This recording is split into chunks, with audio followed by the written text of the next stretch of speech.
the Lone Ranger.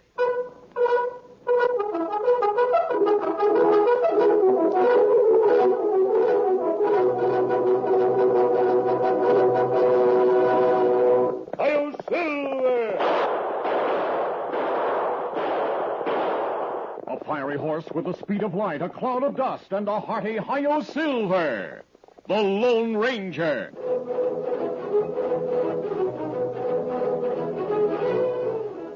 Before this exciting adventure, a word from our sponsor. Remember way back when you were a kid growing up, you always found time to make a side trip to the little grocery store down the block. That's where you'd find the big display of Mickey snack cakes. Remember? Didn't it make you happy to pick up a Devil Delight and take a whiff? What a chocolatey smell. And remember the coconut-sprinkled Jim Jams or the cream-filled banana flips? Well, today, Merita bakeries still make the Mickey snack cakes you used to love as a kid. That's why Mickey snack cakes are called Smile Food. The bakers know they're spreading smiles and sunshine wherever Mickey snack cakes are sold. Find a little neighborhood grocery store today, or a big modern supermarket. Look for the display of Mickey snack cakes. They're all there, like you used to remember. The Devil Delights, the Jim Jams, the banana flips. Treat yourself to some fresh memories. Treat yourself to a Mickey snack cake. Have a smile on us.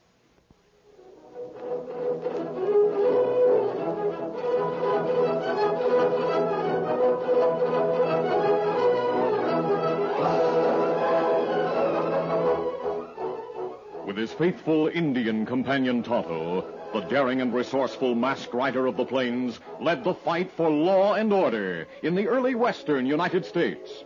Nowhere in the pages of history can one find a greater champion of justice. Return with us now to those thrilling days of yesteryear. From out of the past come the thundering hoofbeats of the great horse Silver. The Lone Ranger rides again. Come on, Silver. Let's go, big fellow. Hi-yo, Silver! Hooray!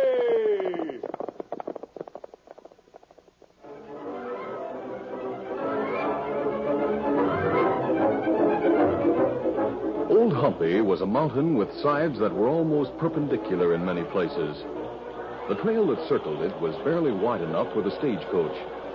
On one side of the trail, the rock wall rose abruptly. On the other side, there was a 40-foot drop. The cliff at the bottom of the drop was broken by a large opening that led into a cave. The Lone Ranger, drenched to the skin, was familiar with the locality. He made his way through the darkness toward the cave. Oh, easy. Steady, big fella. Wait right here, Silver. I'll go inside and look around. We want to make sure of our accommodation.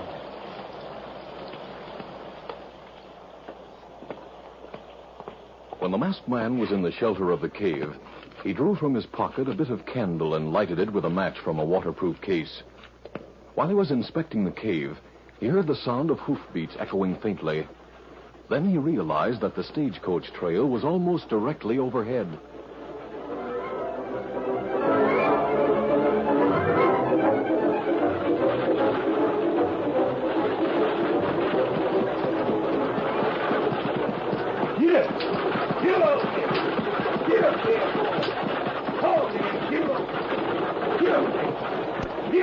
Both Randy and the guard squinted against the driving rain as they neared the most dangerous part of the trail. How is it, Randy? Slippery? Mighty slippery. It's our last chance to turn back. Trail narrows from here on. Oh, we can't turn back. Get up there. Get along now. We got the banker's gold to put on board the train in Cinnamon Bend. Coming to the narrow place now, Randy. Look ahead. Yeah, I see it. We'll make it all right. Get up there. Get along now. Cross your fingers, Randy. Here's where we're awful close to the edge. Easy now. Easy now, boys. Get up there. Get along now. Easy. Hold on!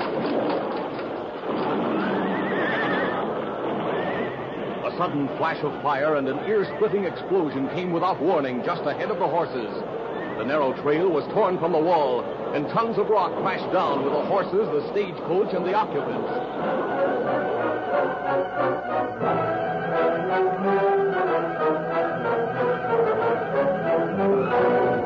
The Lone Ranger had been inside the cave at the time of the blast. He was sealed there by the rocks that closed the entrance. Silver had fled in sheer terror. But after the rocks stopped falling, he returned to the sealed-up opening. He knew that his master was somewhere beyond the heavy stones. He pawed at the rocks, and then he stopped and raised his head. Then he pawed again. Silver! Silver, The voice of his master came through crevices. Silver! Get Tonto! Run his head, Silver! Get Tonto! Silver didn't want to leave his master, but the command was unmistakable. Get Tonto, Silver! On your way, Mixo!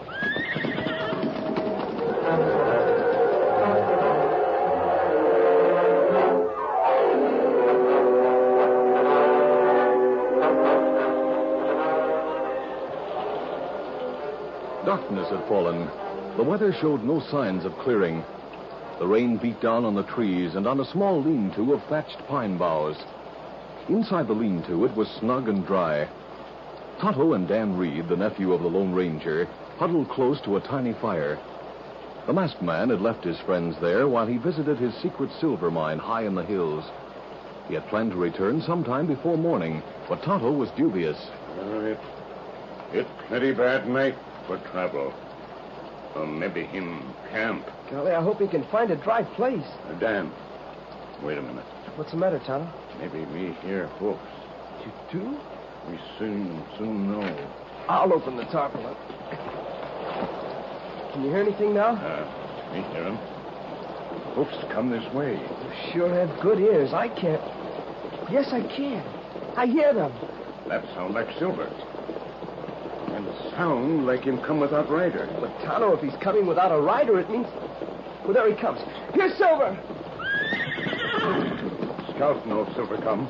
Tonto, you were right. The saddle's empty.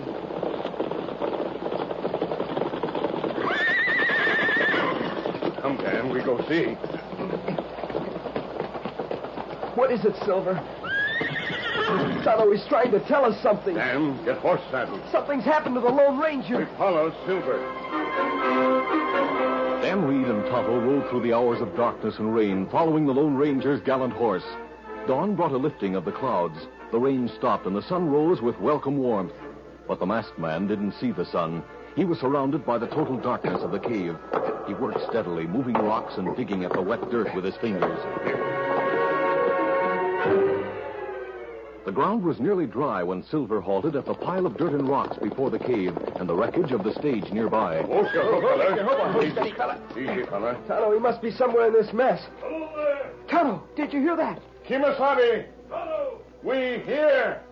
Silver, bring us. I'm in a cave. The opening is sealed. We move rock. Get you out. Tonto and Dan Reed found heavy poles of hard hickory in the wreckage of the stagecoach, and using these as a lever, pried away rock after rock. After an hour of hard work, an opening was cleared, and the masked man wriggled from the cave. Golly, I'm glad you're all right, sir. Yes, Dan, so am I. For a while, I didn't think I'd see any of you again. Well, Silver come to camp. We follow him back here. One more debt I owe you, Silver. Good boy. What happened, sir? I was in the cave. I heard a stagecoach. Then, an explosion. Rocks fell and... Look up there, Tonto. The face of the cliff is smooth. There's no longer a ledge where the trail used to be. The wreckage of the stagecoach is right over there. Oh? Well, we look in stagecoach. There are two fellas inside. One nearby with shotgun. All dead. The horses? Well, they were dead, too. What do you think that explosion could have been? That's what I'd like to know. Help! Help! Who's that? Voice come from that way. Help me! I see him. Come on, Tonto. Maybe he was on the stagecoach, too. He might be able to tell us what happened. Help me! Help! Help! Steady there, steady. Don't try to stand up just yet. Lie down till we look you over. Dan, do you have canteens? Yes, I'll get some water. The stagecoach. See how badly he's hurt, Tonto. You do it. You were on the stagecoach? I drove it. There was a blast. Blew out the trail. Oh, what's in this chest? Gotta guard it. Gotta guard it with my life. Steady. Well, he's lost consciousness. No bones broken. Here comes Dan with the water. That'll help. Here you are. Oh, thanks, Dan. Golly, he's unconscious. Tonto will take care of him while I see what's in this wooden chest.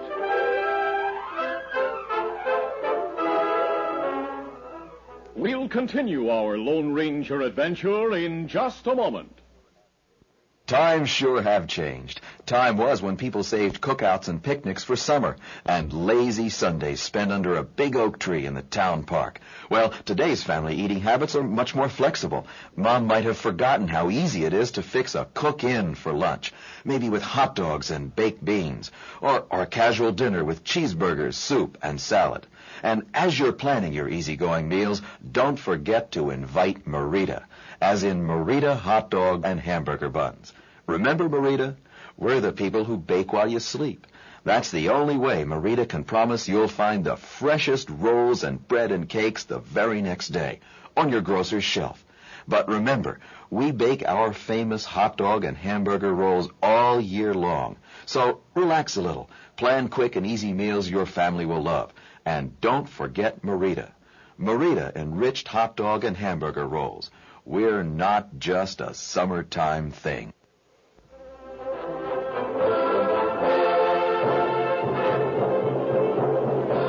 Now to continue. Randy, the young driver of the stagecoach, was badly bruised and had a cut on his head, but his injuries were not serious. When he regained consciousness for the second time, with the Lone Ranger, Tonto, and Dan Reed at his side, he looked around.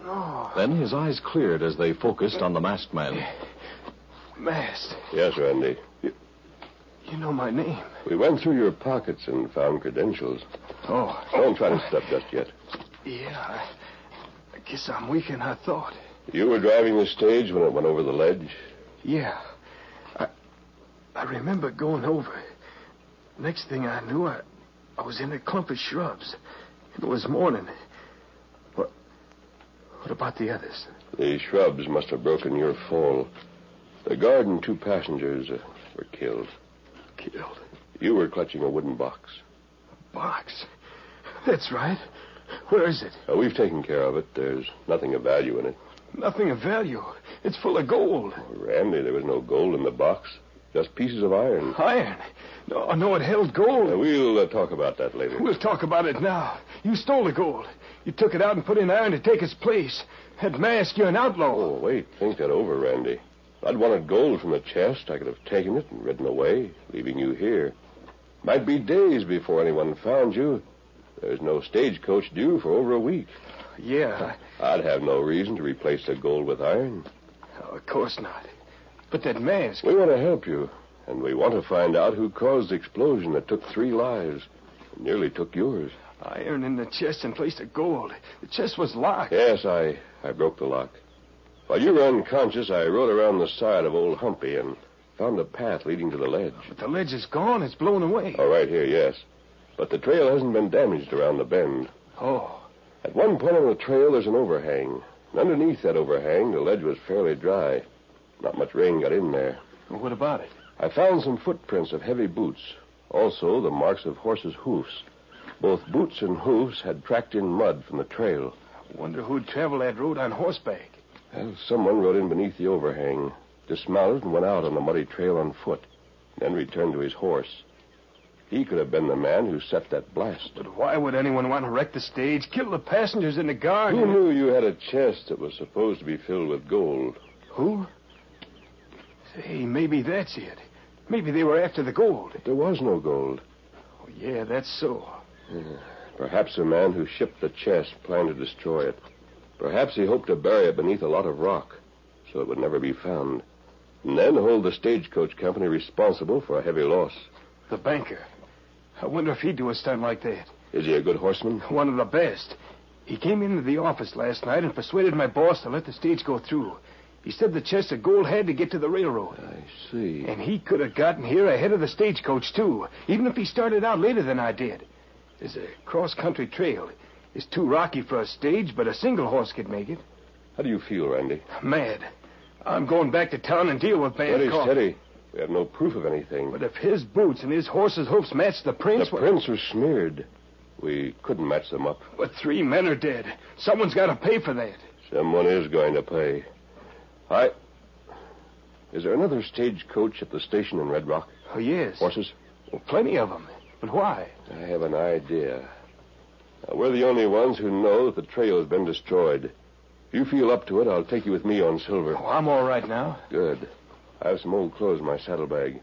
They once belonged to a prospector. They'll be large for you, but they'll be better than the ones you're wearing. Clothes?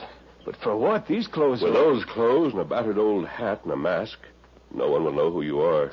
Why shouldn't anyone know who I am? Because we want the killer to think that everyone perished. Tonto, we'll have to wrap those others in blankets and take them into the cave. We'll send the coroner for them later, after we have found the man who killed them.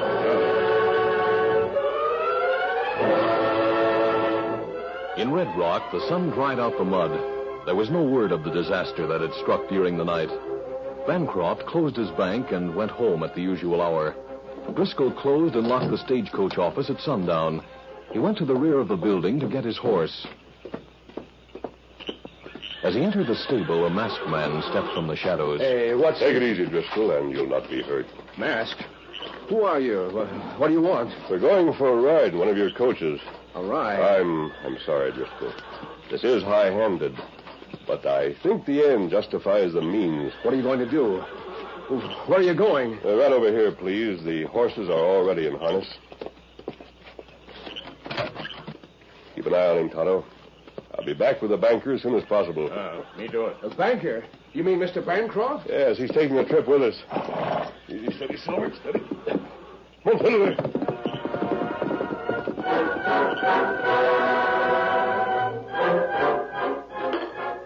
The banker sat at the supper table. He thought he was alone in the dining room until he heard a voice that was low and well modulated behind his back. Don't make a noise, Mr. Bancroft. What? Push your chair back from the table and turn around slowly. Who are you? What do you want? Masked. I'm sorry, but you'll have to finish your meal later. Put down that gun. If you think you can come into my home in this manner... I am in your home. And I'd advise you not to shout and bring the cook from your kitchen. What do you want? I've come to you because I want the most responsible man in town to go on a stagecoach ride. Stagecoach ride? Come on, Bancroft.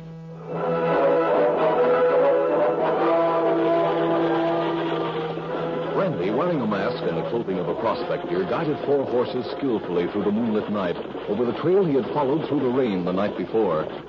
Inside the stagecoach, Tonto sat next to Driscoll. The Lone Ranger and Bancroft shared the opposite seat. There was little conversation, but from time to time, Bancroft repeated his questions. Where are you taking me? Where are we going on this trip? Look out the side window. There's old Humpy.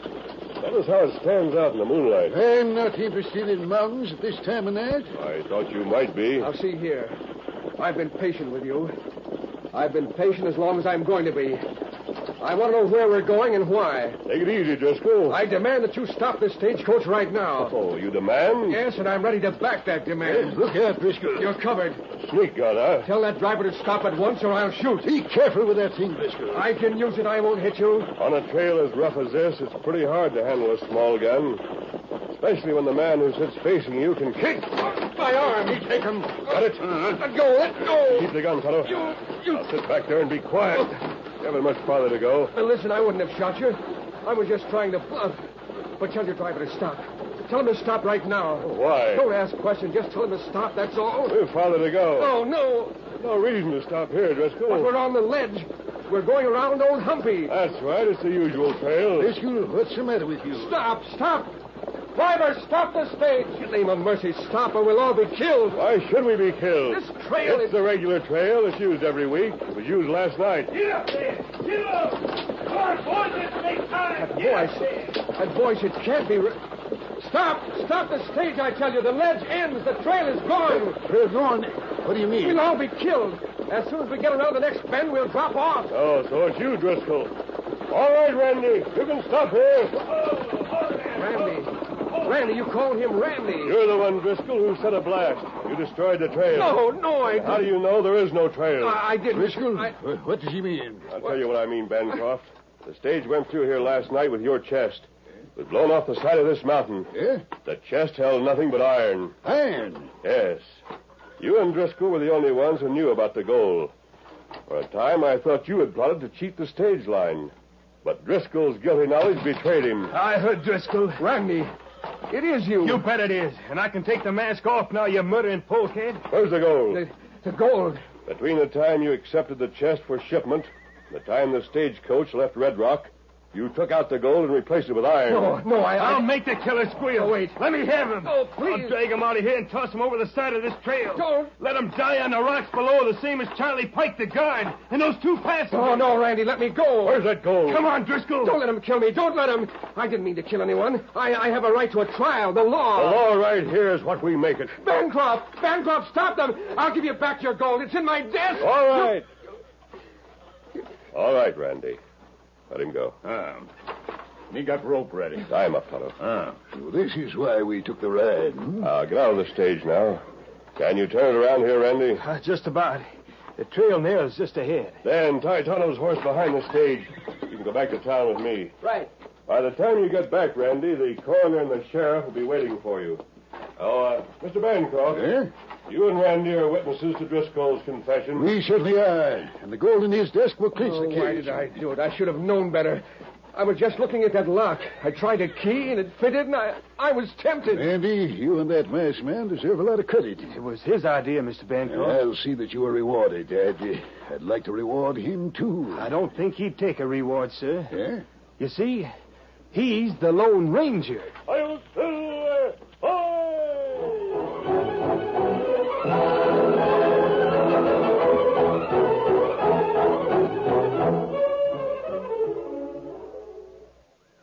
Hello there. I'd like to just take a minute to talk to you about Merita Brown and Serve rolls. As you know, Merita means all that's fresh and good that goes into and comes out of your oven. And Merita Brown and Serve rolls are the ones that bake to a flaky golden brown in just 6 minutes. There are 12 delicious Merita Brown and Serve rolls in every package. And if you don't use them all right away, that's all right, too. Merita guarantees freshness for several days after you buy them. Of course, in your freezer, they'll last indefinitely. But don't wait for company to have Merita Brown and Serves. Your family would love to have a basket of fresh, steaming hot rolls with breakfast, or lunch, or dinner. It'll mean you care. And what a delicious way to show your love. After all, your family deserves the best. They deserve Merita. Merita Brown and Serve rolls. Listen to the Lone Ranger. On the following Saturday night, the Lone Ranger and Tonto rode toward the Mandan village to visit their old friend, Chief Corn Planter. As they approached the crest of a hill, they saw a red glow and heard distant shouts and cries. Tonto, something's going on in the village. It looked like fire. Come on, settle there. Let's count. Urging their horses to greater speed, the masked man and his Indian companion soon reached the hilltop overlooking the village. They saw fire arrows flying through the air, and many of the Mandan houses were in flames. Come on, Tonto. A moment later, as he rode downhill, the Lone Ranger shouted, The attackers are riding away. Open fire on them. The raiders made no attempt to return the gunfire. Bullets struck one man in the shoulder and another in the arm, as the terrorists, with backward glances, spurred their horses and fled. Them right way, Kimasabi. Let them go. Right in. Closer. Ho! As Scout and Silver came to a halt within 50 yards of the nearest burning cabin, the Lone Ranger said, Tonto, with a bright moon, I'm sure you'll be able to see the trail of those men. That's right, Kimasabi. I'd like to know where they go. Ride past the village and follow the trail. But stay far enough back so the men will not know they're being followed. Me savvy. Easy, steady, big fella. Meanwhile, I'll find out what happened to the Mandans. You leave Silver here? Yes, it's far enough back so he'll not be bothered by smoke and sparks if the wind changes.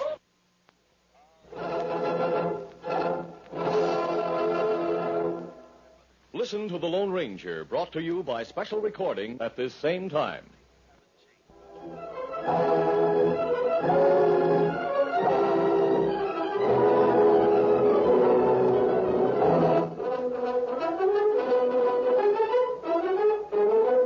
The Lone Ranger, a copyrighted feature of the Lone Ranger Incorporated, is produced by Trendle Campbell Muir Incorporated. The part of the Lone Ranger is played by Brace Beamer. Your announcer, Fred Foy.